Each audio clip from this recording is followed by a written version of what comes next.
Yo, what's going on, everybody? Welcome to another episode of Tim and Tam Talks podcast.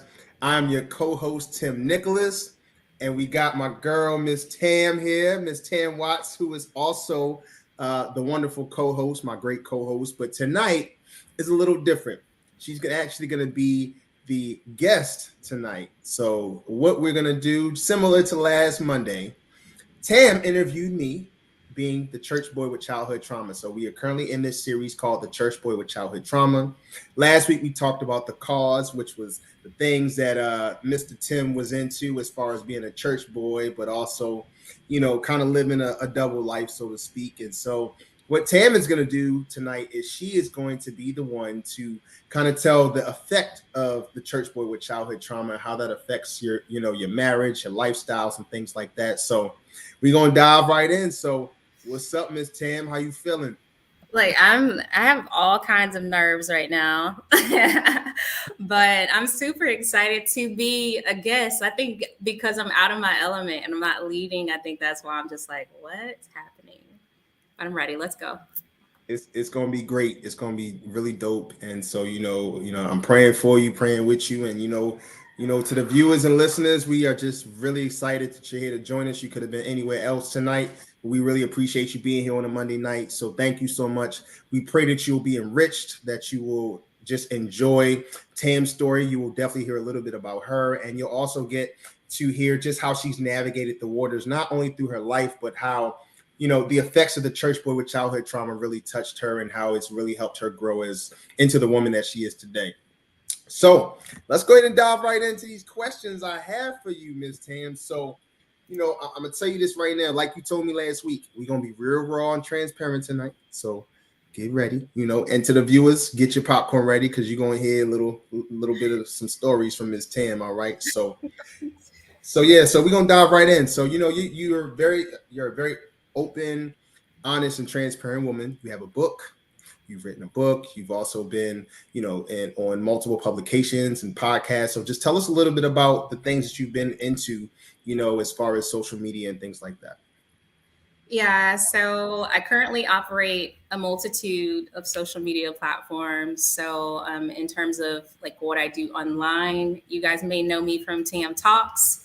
You may also know me from my faith group, which is Real Faith Talk. And then I have other pages. Of course, I'm really heavily into fitness, and I have a page for my kids, and then also some behind the scene pages where you guys will never know it's me.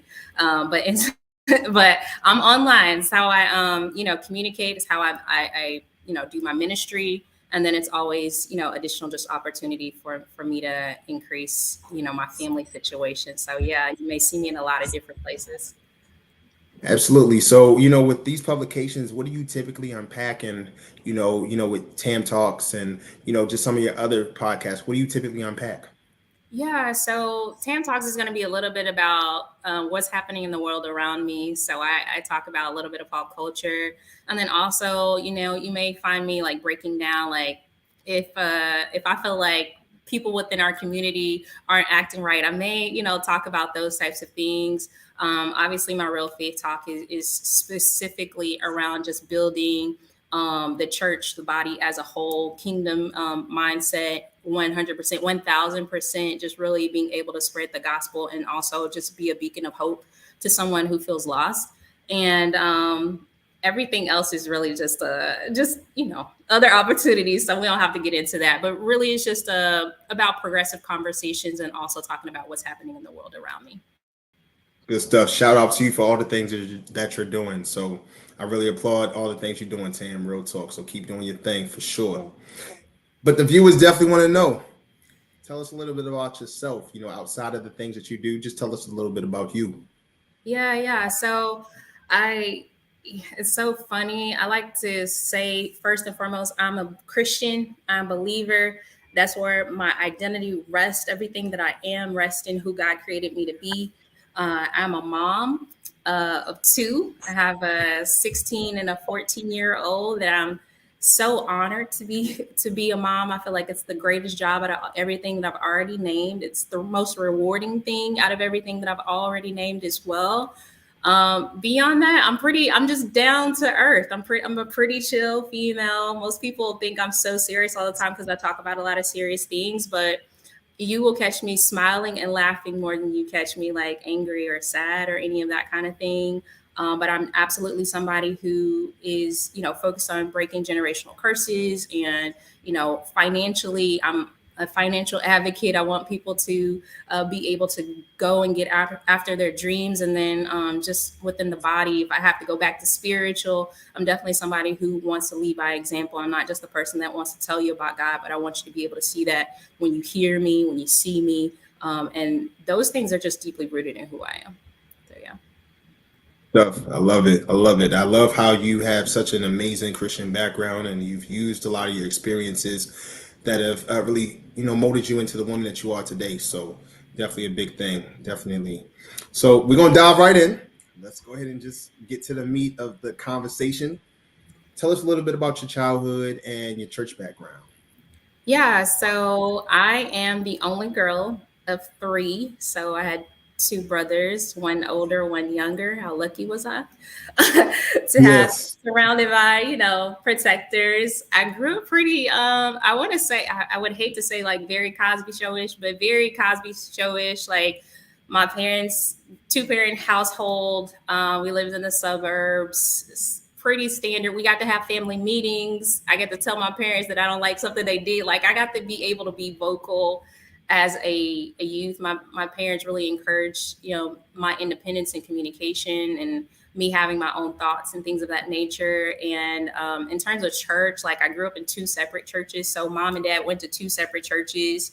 My dad was more of a contemporary, which is mostly like more of a white contemporary church. And my mom was in a holiness Pentecostal church. So I have equal backgrounds of raising my hand this way and this way. So equal exposure. But I was in the church like every day. My mom's church was Tuesday, Thursday, Saturday, Sundays, and my dad went every Sunday. So I would rotate with him, but faithfully in the church, every single week. So my parents did instill in me and my brothers, my siblings, a really good foundation in understanding like God. So definitely deep rooted. That's why my heart it just is for Christ because the Bible tells us train a child in the way that they should go and they won't depart from it. So I really appreciate my parents for being able to instill that foundation into me. But yeah, pretty normal childhood, pretty normal. Sounds like a great childhood and sounds like being raised in a two-parent household, then you're the middle child surrounded by brothers who were protectors, Yeah. going to a Pentecostal church and a contemporary church. I think it really shows up in your walk every day. So I think that's really great. And so when we talk about even childhood trauma and things like that, it doesn't sound like you would have a background per se when it comes to having childhood trauma. Would you agree? Would you think that just from your story from the outside looking in that you wouldn't have experienced much childhood trauma? Yeah, I think a lot of people think that just based on like, all right, well, you have both your parents and it just sounded great. But there are some things that I experienced. I think we all have our unique experiences of things that kind of shape and mold us. For me, it was when my uncle went missing. My uncle was only 5 years older than me.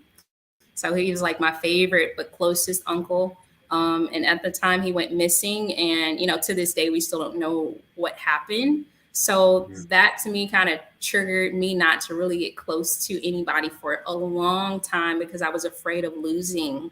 I was afraid of losing people, and that happened. And prior to, it was just like I was losing a lot of family members at the time.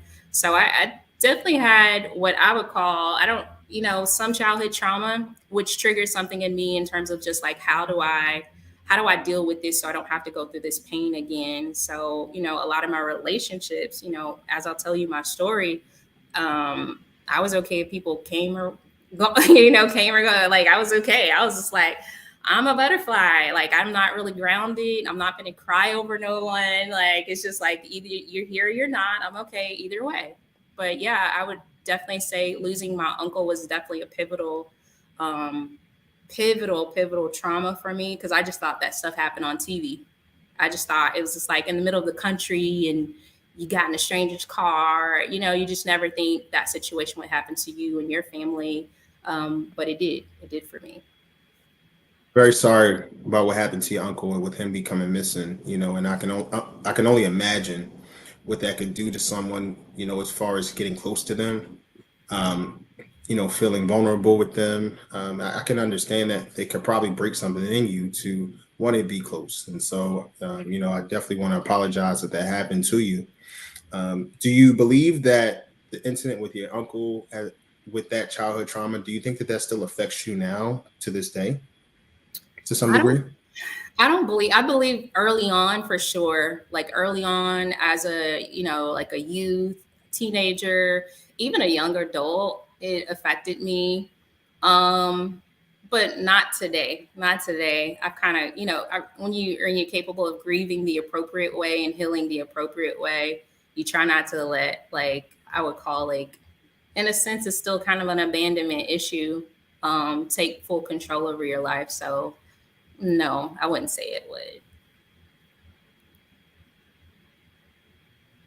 Overcome that. So that's a big thing.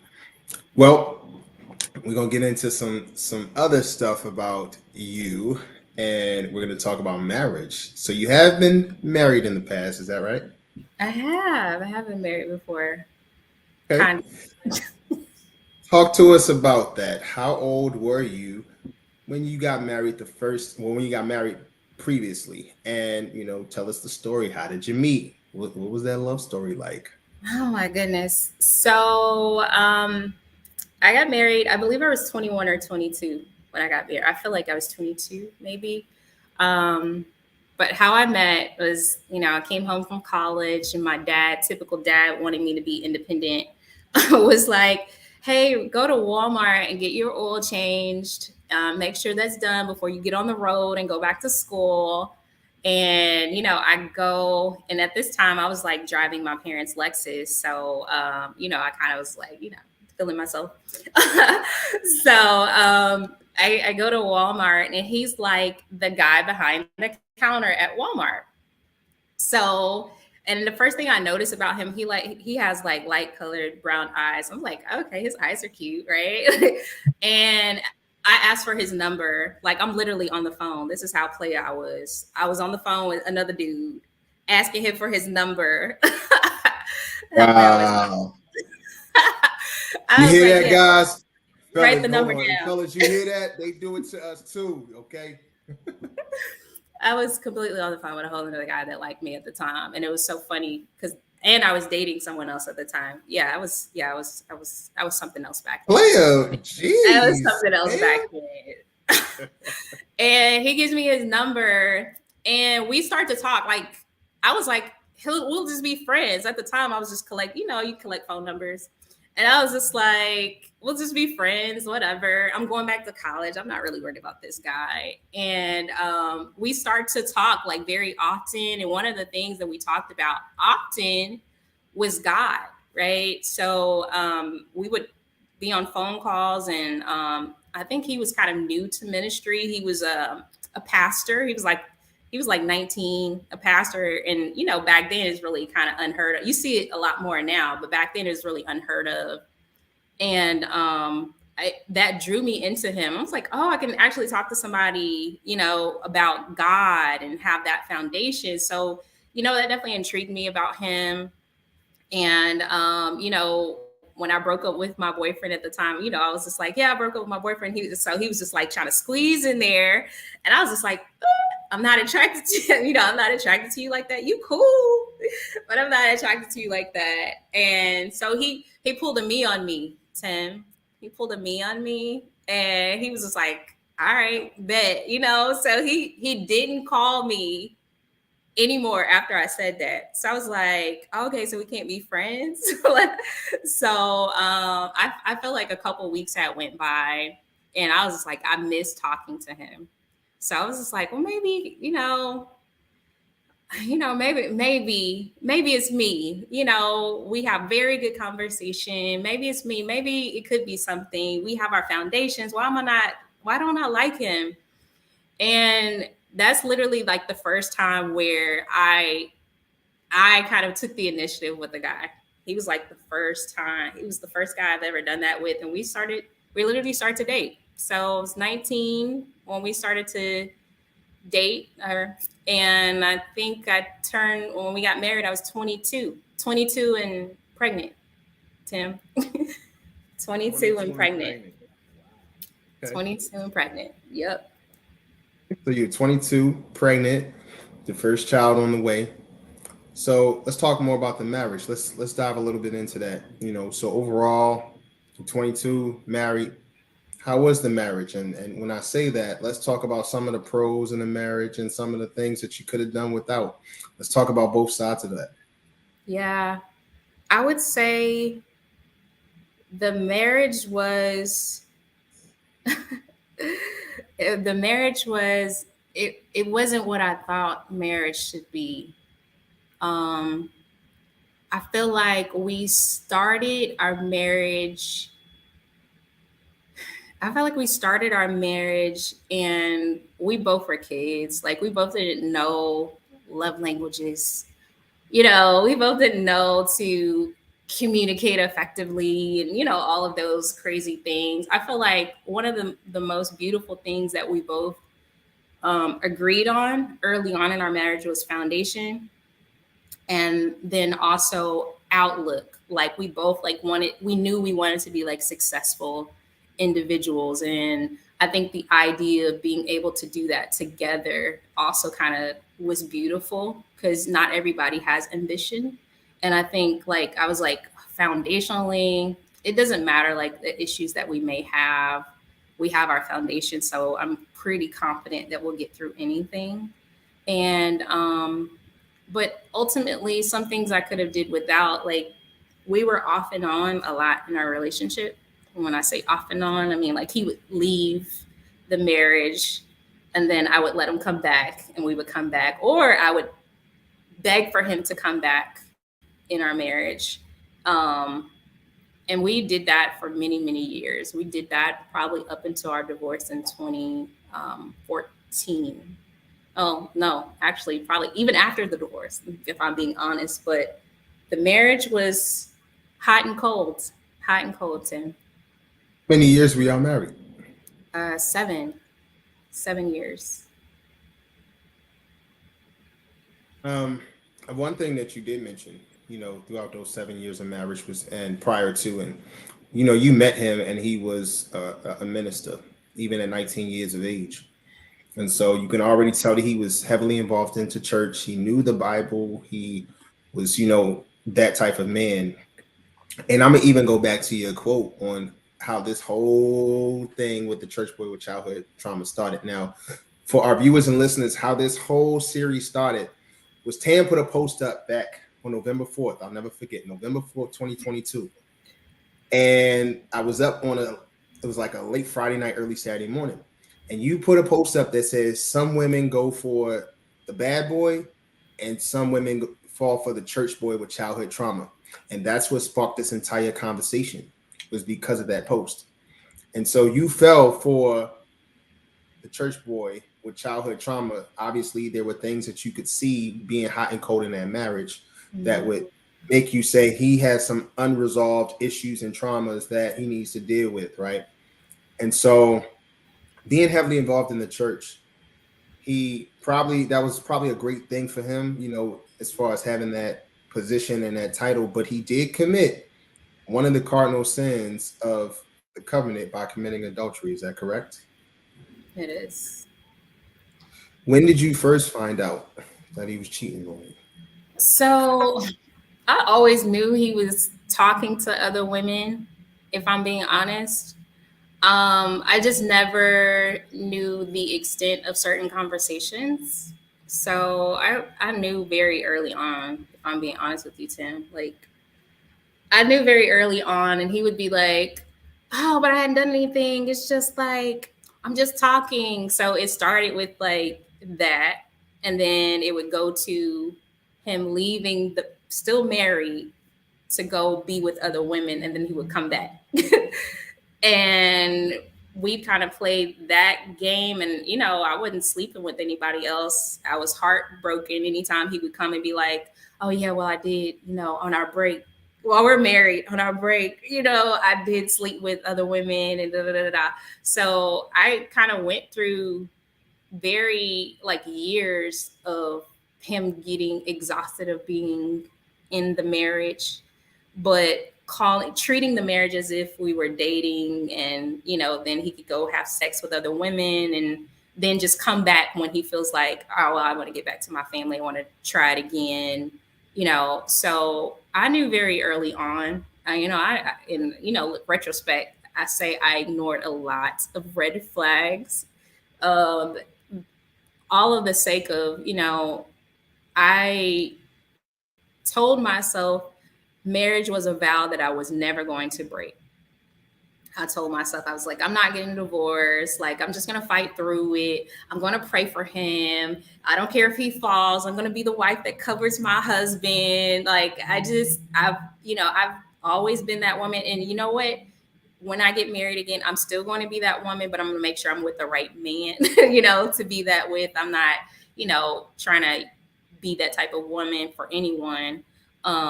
But I was definitely that woman for him, just willing to kind of accept the least of him, just as long as he was there, just as long as he stayed in the relationship. I was willing to accept pieces of him.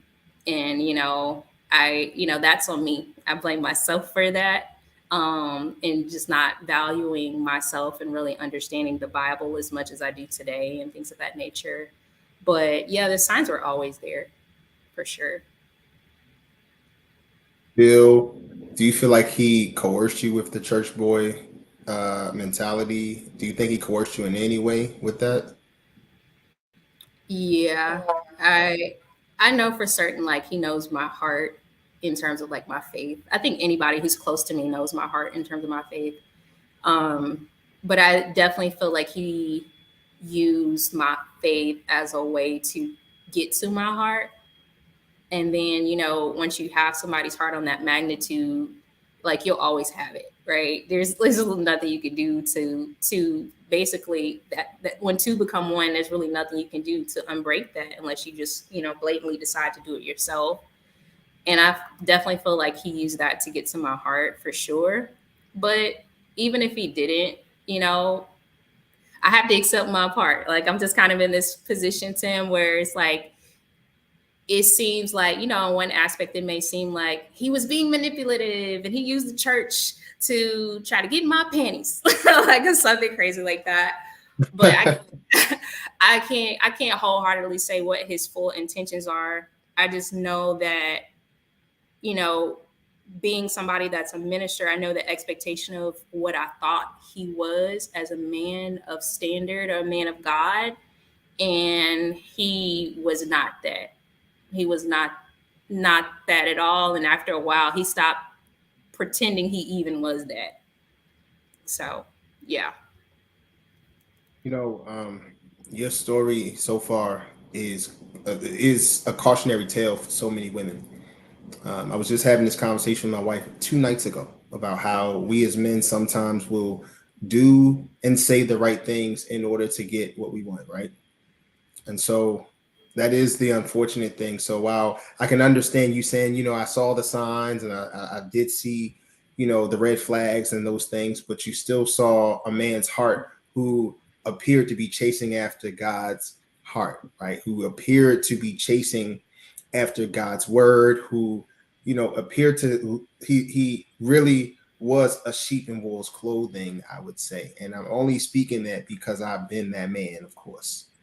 And so, I would say because you have this type of man who you were married to, who appeared one way, but was totally different, how would you say that type of trauma not only affected you, but also your children as well that you brought into the world with him?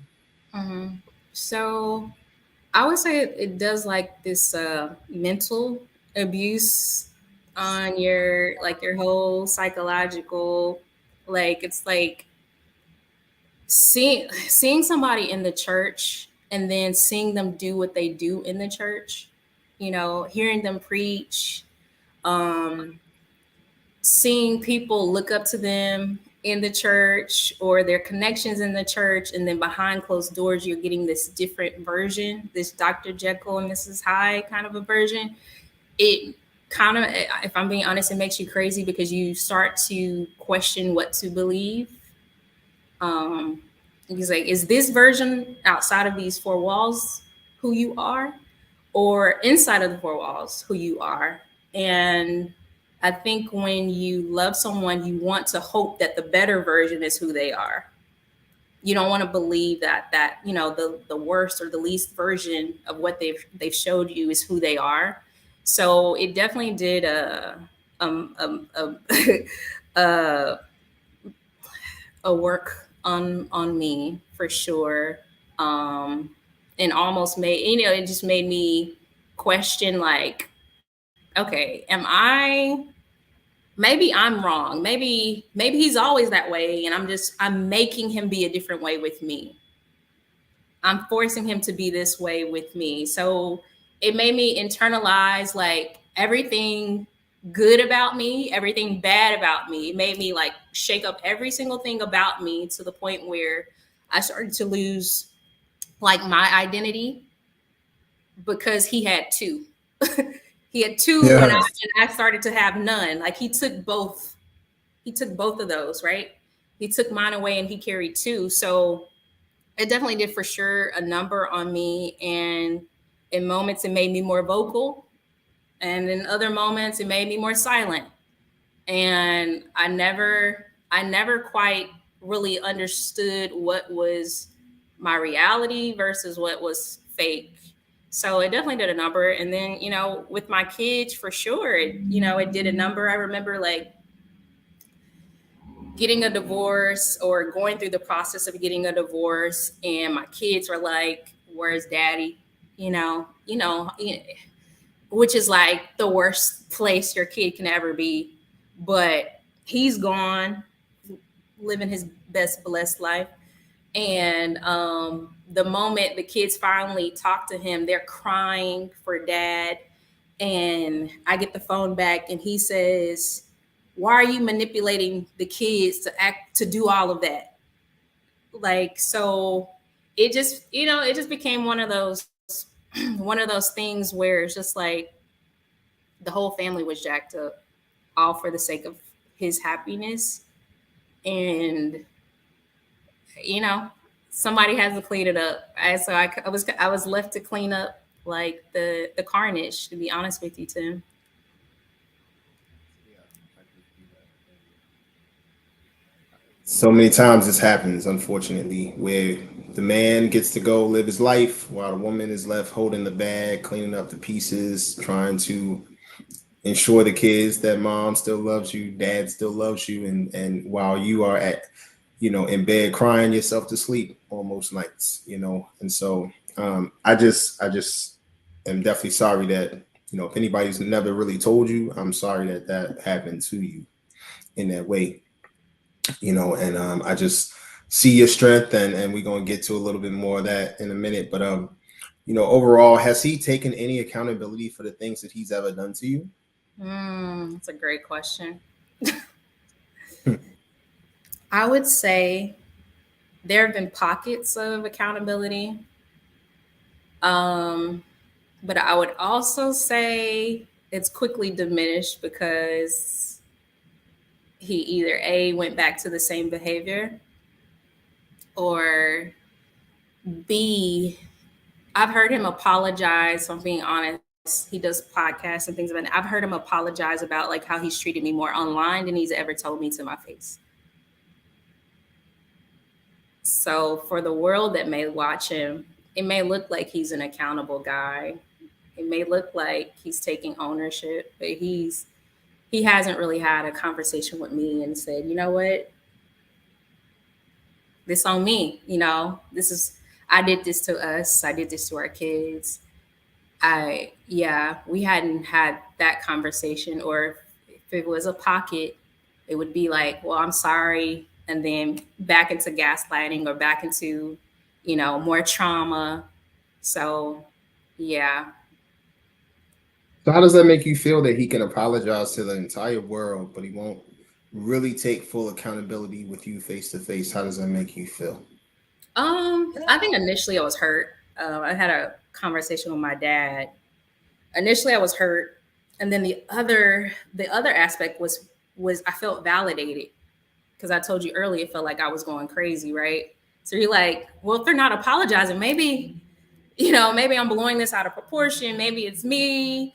And then if I go online and I see a video of him saying, "Oh yeah, I used to talk crazy to my wife. I used to do this, I was that," and I get to see him, admit to the things that I tried to get to him to admit to, when I was having those conversations.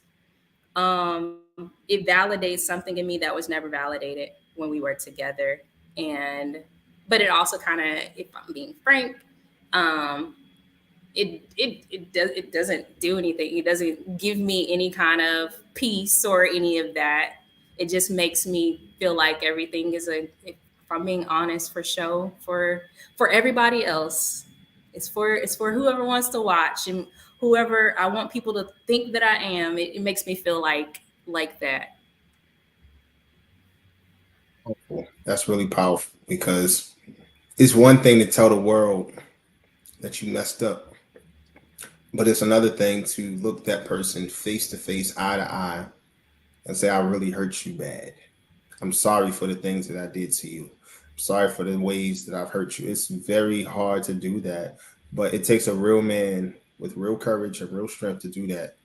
And so I can understand you feeling validated from the standpoint of not losing your mind and saying, Yeah. I really was correct. And I wasn't just overthinking. I wasn't just dreaming these things. He actually has admitted these things. So that validation feels, I'm sure it feels good and you feel vindicated from that aspect. But I'm pretty sure that anytime we wrong one another, it even tells us we have to go back and we have to apologize. We have to make amends. That's biblical.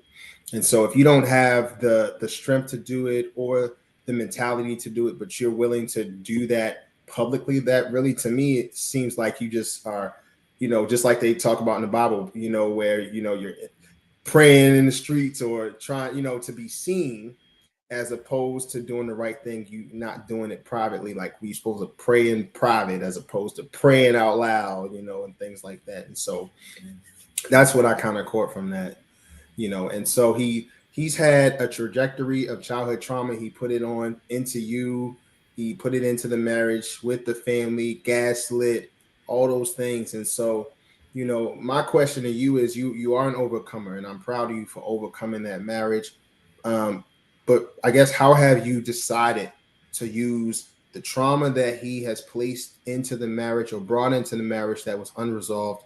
How have you decided to use that going forward? Yeah, I think, a couple things. So I had to understand where I went wrong, which is why I can be like, you know what, I did see the red flags. You know what, there were moments in where I got loud or where I maybe got silent, all of those things that are completely unhealthy when you're in a relationship. So I had to really take a step back and look at myself in the mirror and realize, like, all right, Tam, what was your part? Because really, your part is the only thing that you can control. And I think too often when people are trying to heal, they're trying to heal with the other person. They're trying to heal with the other person's apology. They're trying to heal with the other person's validation, you know, but it doesn't require that. One of the beautiful things I love about marriage is, people think it's hard work, but really it's heart work. It's your heart. You got to deal with the nature of your heart. And healing is the same, whether you're with somebody or, alone, it's still hard work. And I had to deal with my own heart. I had to deal with being able to have these conversations and to still say, you know what, I love my ex-husband. I want the best for him, and not be like, well, that's my kid's dad, so I gotta want the best for him. Or I gotta, it has nothing to do with my kids. It has everything to do with what God said. And what God said is that, I'm supposed to love them. How am I to say that I love God, but I hate my neighbor? Like, I hate the person I see every single day. The Bible tells us to pray for people that spitefully use us and wrong us, So I have to, do what God told me to do. And doing what God tells us to do is not always the easiest thing to do. And it's a testament, it's a testimony, regardless of what happened, regardless of the outcome. I had to realize, like, okay, I could try to do this my way. And what does vengeance look like? And I could get him back, and all of these things. But at the end of the day, I'm still hurting. I'm still dealing with myself. I'm still alone, those things. Because being alone, who I tell you, being alone reveals a lot of things about yourself, about your choices, your decisions. If you do it the right way, like if you ain't jumping from bed to bed, if you really sit with yourself Mm-hmm. and allow Mm. and allow God to deal with you, you know. And sometimes God is dealing with you. It may not be like, oh, well, the red flags are there. I could look at it like that, or I could look at it, okay, well, God sent me a way of escape. He sent me an opportunity so my heart would stop breaking over and over again. And sometimes we allow our heart to break over and over again, and we call it God. We want God to bless the very thing that's breaking us. And when you get by yourself, when you have those alone moments, like I had the ability to have, I was like, I'm not dating no one. I don't want to talk to anyone. I was like, I don't want. I started to fast. I started to pray. You get more time when you're single.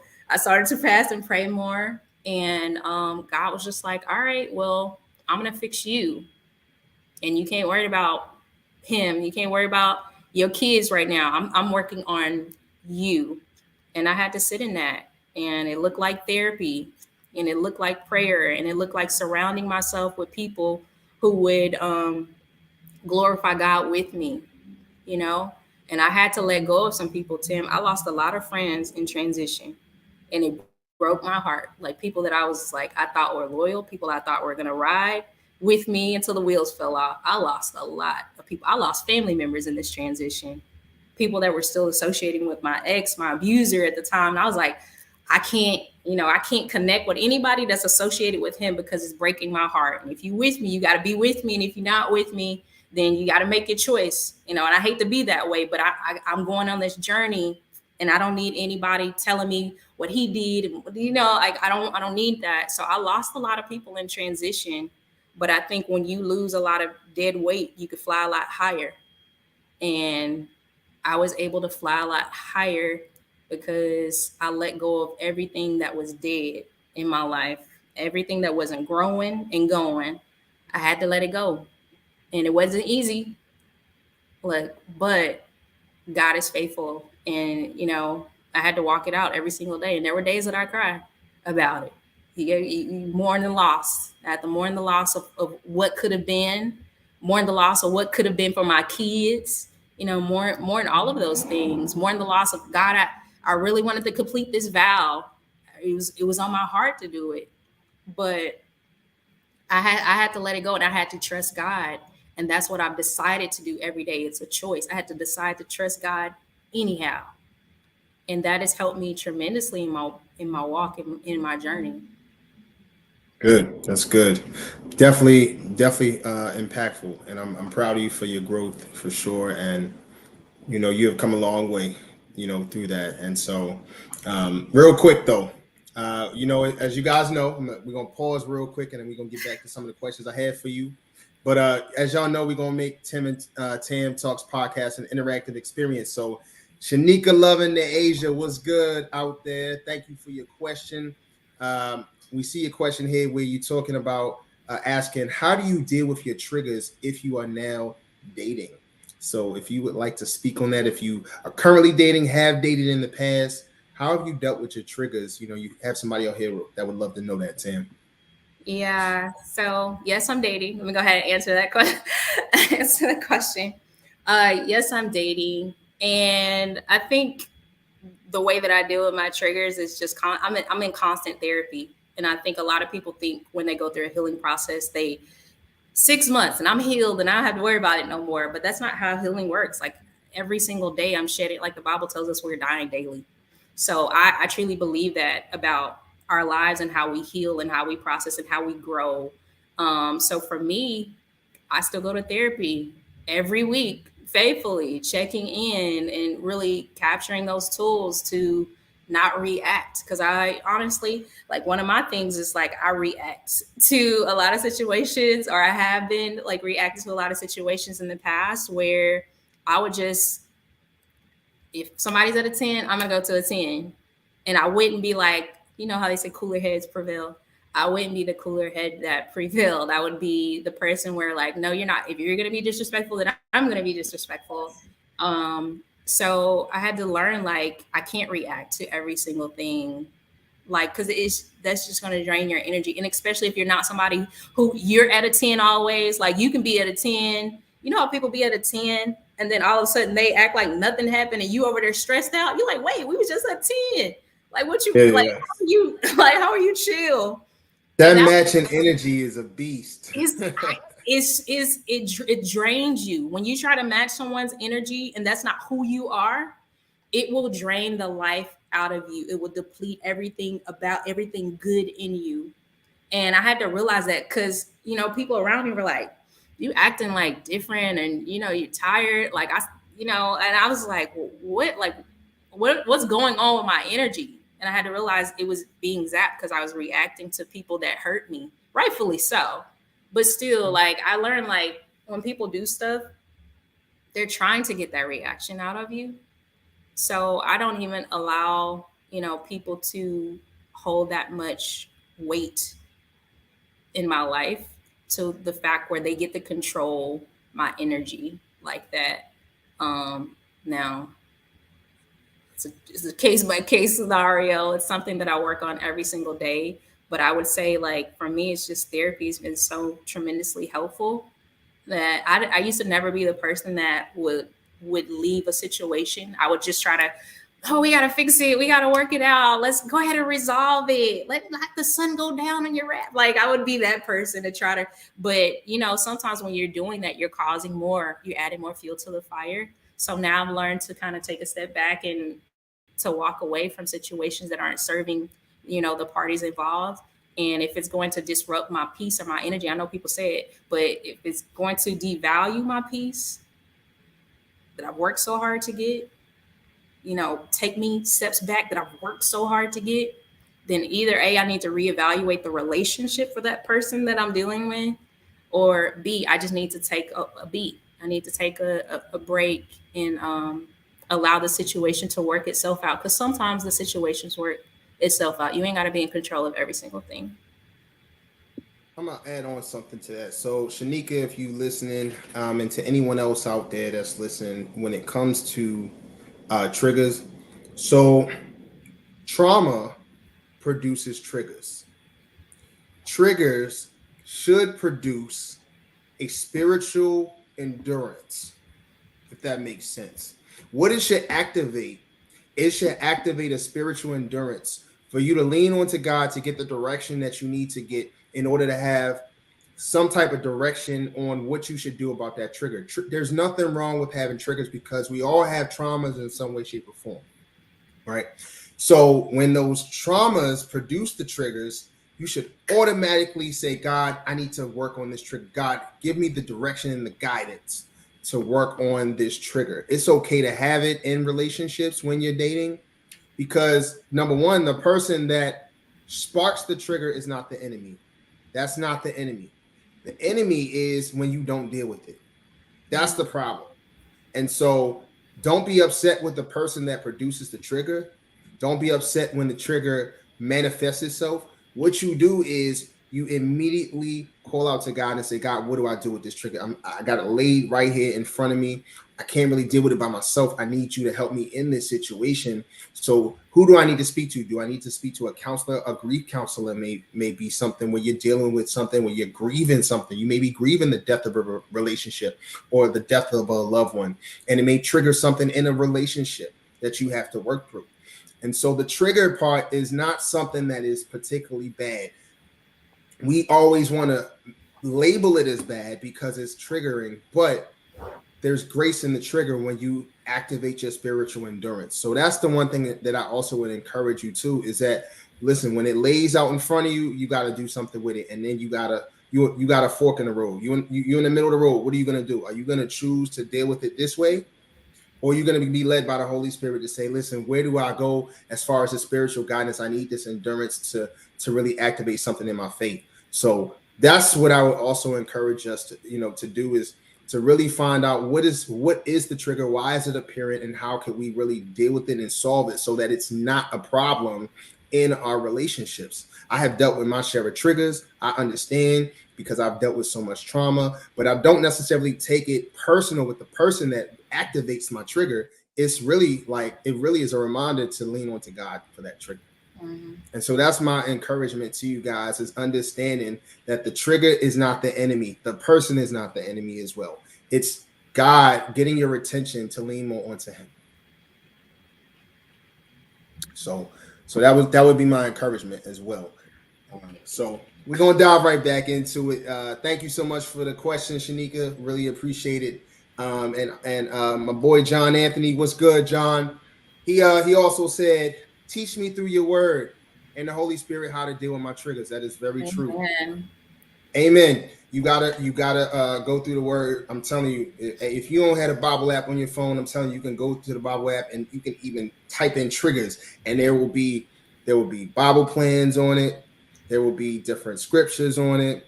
I'm telling you, the Bible is super powerful. We need to really tap into God's word. So you are absolutely right, John Anthony. I really appreciate that comment, man. Thank you. Thank you so much.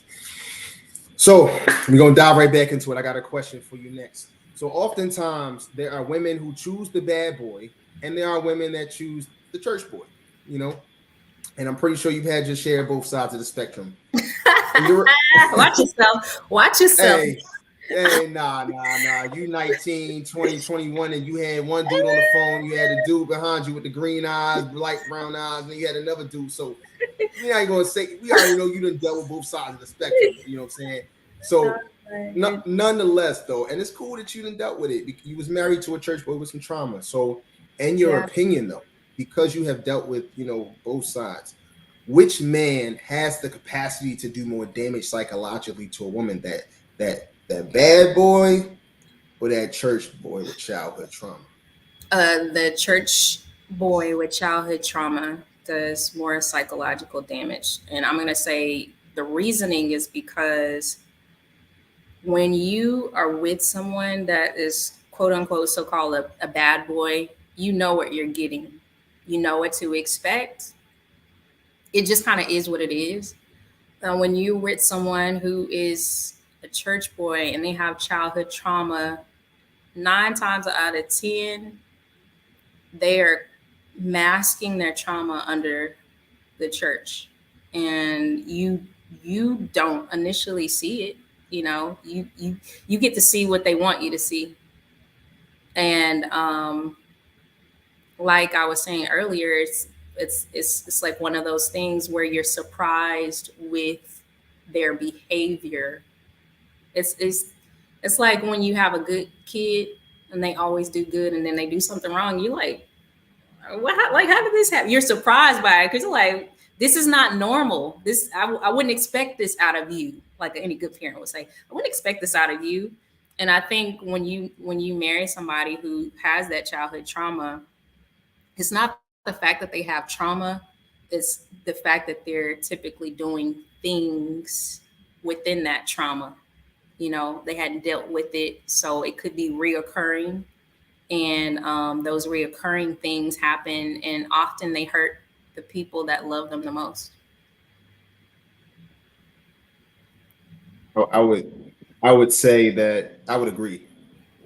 Being a man, and being a man who has suffered his own set of trauma, as well as put a lot of trauma onto others, I'm sure that psychologically that's much more damaging than the bad boy, because you do expect the bad boy to do bad things and have bad behaviors, but you don't expect the man who seemingly reads the Bible, is led by God, to do those same things that the bad boy would do. So it does leave you in a state of influx mentally with, it really puts you in a mindset of, am I going crazy? Am I really seeing what I'm really seeing? Because I wasn't expected to see that.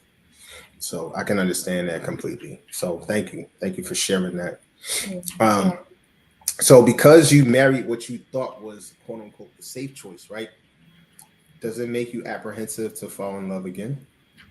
No, I love love. I love love. I tell you, my parents are together. My grandparents were together until death on both sides. So all I know is love and family and foundation. Like everybody's speaking in tongues. Everybody love each other. So I think it would be a disservice to what God said. Um, Man is not good alone, right? And I believe that wholeheartedly. I wholeheartedly believe that we have need of each other when the Bible talks about us in the body and what two can do when two are gathered there. He said, like everything is never like being alone. Like scripturally, it just says we're better together. So I don't base my past experience with my ex-husband and make that like law for me. Um, it's my past, but it doesn't dictate my present or my future in no way. Good to hear. And that means that you have gone through your healing journey. You continue to go through it. You've had counseling and you've worked on yourself throughout these, throughout the years. And so I think that's what makes it easier to love again. Like you said, you love love. You don't just charge every man to what your ex-husband did to you. And that's very mature, very mature. So I applaud you on that big time. Um, I got one more question for you, and then I want to get to another question that Shanika had as well. So Shanika, we see you out there. We definitely gonna get to you in a minute, and I think that this question is gonna tie a little bit into what you're talking about too. Um, so, what would you say to a woman who has been in your shoes, who has suffered through dealing with the church boy with childhood trauma? So what would you say to that woman? What are some steps that they could take to truly experience God's grace, God's freedom, and to experience love again in a marriage and a relationship for that matter? Yeah. So I would say, I'm going to come from a Christian standpoint, right? So I would say make sure you heal God's way. And healing God's way includes forgiving yourself and forgiving the fact that maybe your time was wasted. You've invested, all of those things that you're like, I gave him this and I did that. And all of those things, God will give you that back, right? God will give you everything that you lost. And I think if you get out of the mindset of what you lost and what God is showing you, you can understand like what's coming, in your life. So that's first and foremost. And then being able to be in a place where you're honest with what you did wrong, taking accountability where you need to take accountability, right? The other person is not going to be 100% the blame for every single thing that happened, in that relationship. It could be that God was showing you or the Holy Spirit was leading you to not even being in the relationship in the first place. So you have to take some accountability as to, what you did wrong and just ensure that you're in tune with what God is trying to show you. Because God is not going to lead us astray. When I look back in my relationship, I didn't pray about it. I didn't ask God, is this the man for me? Are we equally yoked, Jesus? Like I never sat down and had those. I just, a lot of times we look at the surface level or layer, and people may look at surface level for a lot of different things. I looked at it from a church standpoint, but people look at it from financial. People look at it on attraction. We all have, the enemy knows our vices. He knows the things that we put first before everything else, and he will use that very thing to try to get you away from serving God, to distract you. So I would say don't position yourself to be distracted by whatever your vice or your thing is. And look, for me, it was the church. Like, who would use the church against me? But the enemy knows what to do, you know? So you have to, be so deeply rooted in God's word where you understand what it really means to be equally yoked and all of those beautiful things. And just really take the time to heal, you know? I won't say like you need to take 6 months or a year. Like there's no time frame of what God can do in your life. If God wants you to be healed tomorrow, you can be healed and set free tomorrow. That's how God works. It's a beautiful thing when you really trust him. So I would just say whatever that looks like for you, Get in tune with God, and God will heal your broken heart. He will mend every shattered piece in your life, and He will restore everything that you lost. The same way He did for Job, the same way He did for me, it can do it for you. And you just have to believe that with yourself. And if you need a moment to cry, the Bible tells us there's a season for everything. There's a time to laugh, there's a time to cry. Don't be afraid to shed your tears. You lost, you can grieve the loss. It's okay. People, I know people still love to tell you, you strong. You be all right. You strong. But it's okay. Sometimes we got to teach how to be weak, because in our weakness, God is strong. You walking around trying to be strong all the time, you're not allowing God to be God in your life. So it's okay to be weak.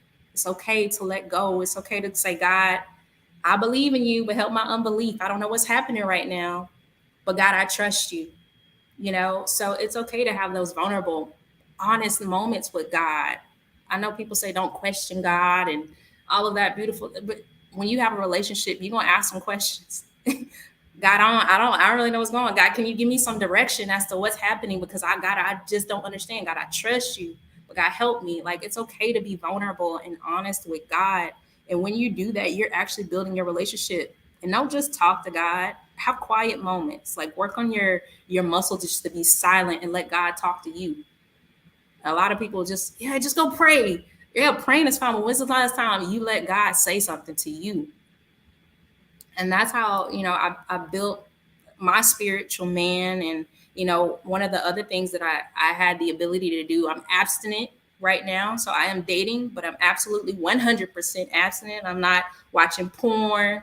I don't touch myself. I like there's no I don't have sex, but there's none of that. I don't I'm living a life for God. Like, when my relationship was over, I said, God, I did it my way for the longest, but I'm no longer doing that. So I became sold out for God. So that's one of the things that I had to do. I asked God to take away any soul ties, any links, anything that was attached to me that's going to lead me astray. And that's helped me see God clearer spiritually than any other period in my life. So, I would just tell you to really just take that time to get an understanding of who God is as you're healing. And once you identify who God is, He will reveal who you've been all along. Because pieces of you were lost while you were broken, while you were hurting, but He's going to restore that. And when you look in the mirror, you're not going to be the same. You're not going to be the same. You're going to be brand new, and you're going to have the ability to tell your testimony, and your testimony is going to help somebody else. So I would also say, when you get to that place, don't be silent. It's something about telling your testimony that gives you, like, this, I don't know, it just gives you some kind of strength. The Bible tells us we overcome by the power of our testimony. And I believe it. And too often do we overcome stuff and we don't tell nobody about it. We just let people fall to the wayside. So, and also telling people about your stuff leaves you accountable.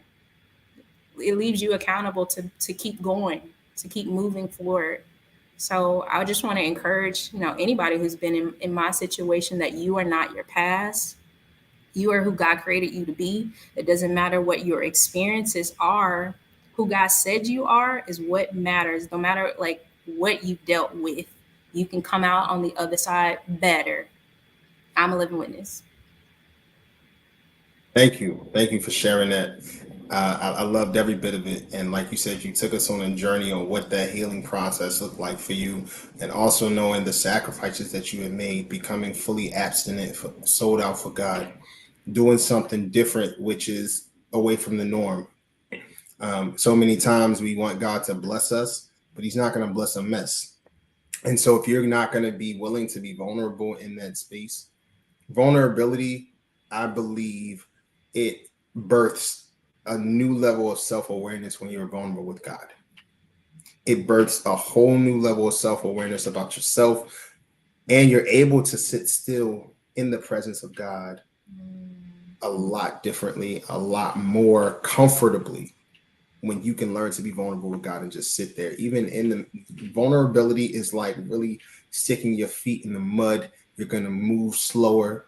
You're not going to move as fast. And you're going to really have to wipe yourself off, clean yourself up. But God is doing all of that. He's cleaning us up from within as we are being vulnerable with Him, because now we can start calling out these certain things. And so I really applaud you for being vulnerable and transparent with God first. And that's what births a new level of self-awareness in each and every one of us. So shout out to you for that, for sure. Now Shanika does have a question about co-parenting. I think it's an excellent question. She says, "Thank you both. I also want to ask how it was co-parenting with your ex-husband. I have a child from a trauma bonded relationship that included gaslighting and manipulation. I never had to co-parent before now, and I feel I struggle with trying to co-parent with the person I'm trying to heal from." So, I mean, you can definitely speak on this because you and your ex-husband have children together. So, what is that like for you, having to still be able to work with that person who has hurt you, manipulated you, gaslit you, made you feel like, you know what, time and time again? What is that experience like for you? A deep sigh, right? I think the hardest thing you could try to do is to try to co-parent with somebody you're trying to heal from. Um, just because healing sometimes requires isolation, and it's like burying somebody you love and then seeing them every day, but not being able to touch them or tell them you love them. It's the weirdest thing. And when been divorced. So Tim, I was like, I don't know what that experience was like. I mean, it's very much the same thing, but trauma rings, just a different barrier to that. So for me, I've always tried to be the bigger person. If I'm being honest with you, when we first initially started out, just because I was like one of those people where I'm like, I'm doing this for the kids. I'm gonna do it for the Yeah, heard that a kids. lot. And that's all that matters. And tunnel vision. But now, if I'm being honest, I wouldn't recommend. So my therapist advised me to go no contact with my person that abused me, so my ex. And no contact meant they don't get to text me crazy stuff about anything. You don't have access to me that way anymore, because everybody, when you love somebody and then you go through a bad situation and then you get a text and you like, that feeling, that anxiety that you get. I was like, I don't have that anymore. I was like, no contact has provided that for me. So she said, right. No contact has provided that for me. But so what I was capable of doing, because I've been divorced, I downloaded this app. I'm going to share it with you. And for anybody who may need to have an app to communicate, to make it a little bit more streamlined, because you still have to do some form of communication with the person you have kids with on every level, right? So the app that I downloaded is called App Close. It's all one word, APPCLOSE.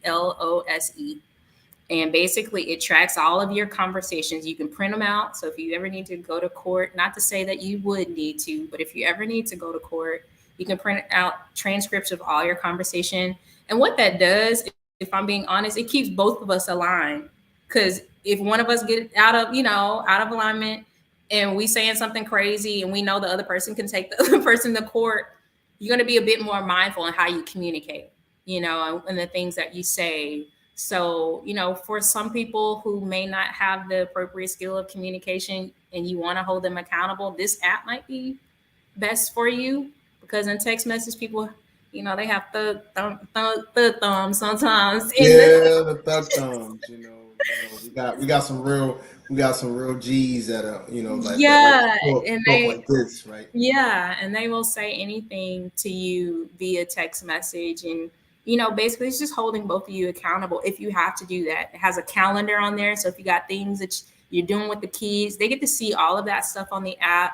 I'm just trying to give you my method, the one that's going to cause you the least amount of anxiety while you're trying to heal, right? I feel like today, when I first got that app, I needed it, because I needed to have that isolation, to work on my mind and my heart and even my forgiveness. I didn't, when you don't forgive somebody and you're dealing with that, you're subject to say anything.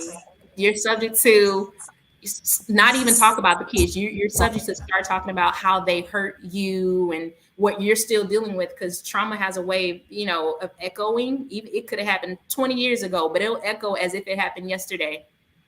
So, things that will hold you accountable as well, to not take you back, because the whole part of healing is to not go back. You can look back and see how far you come, right? What you could work on, but you don't need to turn back. And I feel like, putting yourself in a position to hold yourself accountable and how you communicate with that person. Your triggers, what's going to trigger you, identifying your triggers. But co-parenting has been, it's a job, because being a parent is a job, and you have to be mindful of your kids and those relationships, and then you also have to protect your own heart. But I would say protecting your heart, as the Bible tells us, guarding your heart above all, because out of it everything flows. You got to do that number one. If you're going to be the best mom or dad for your kids, you need to take care of you first. When you take care of you first, it'll be evident in those people that are around you. Well, Shanika, thanks you very much for that, and for that reply. So thank you for your questions and everything, Shanika, as well. That was definitely great. Thank you, Tam.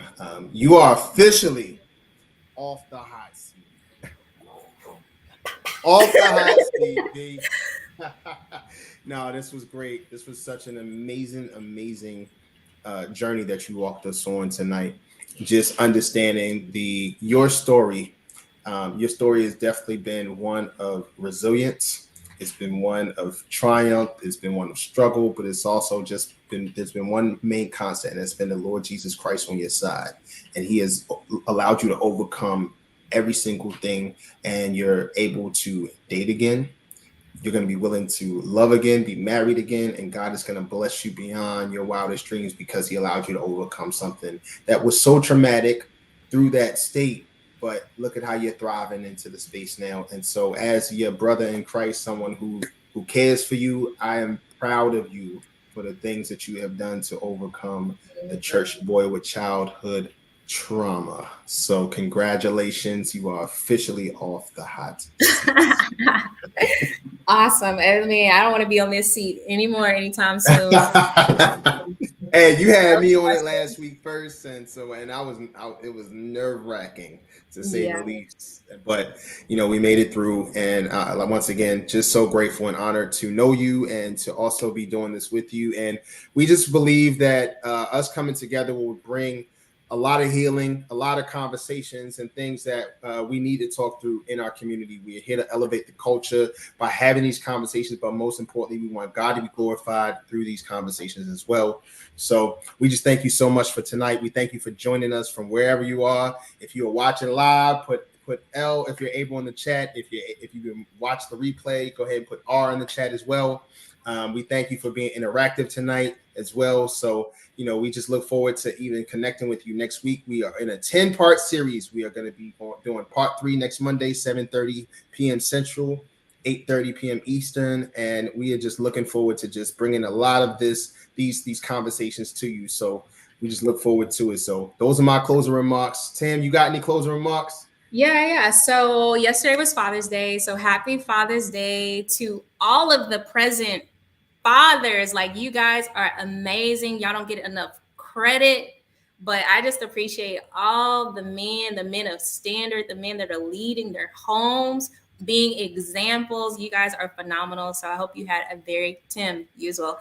Hope you had a very happy, phenomenal Father's Day. And today is Juneteenth. So all of my fellow Texans and those who help us celebrate around the world, happy Juneteenth, happy Independence Day. For people that look like me, we celebrate our freedom and our ability to overcome, our ability to be triumphant, our ability to win. So I'm so appreciative of every day, but I just wanted to celebrate the fathers and say happy Juneteenth.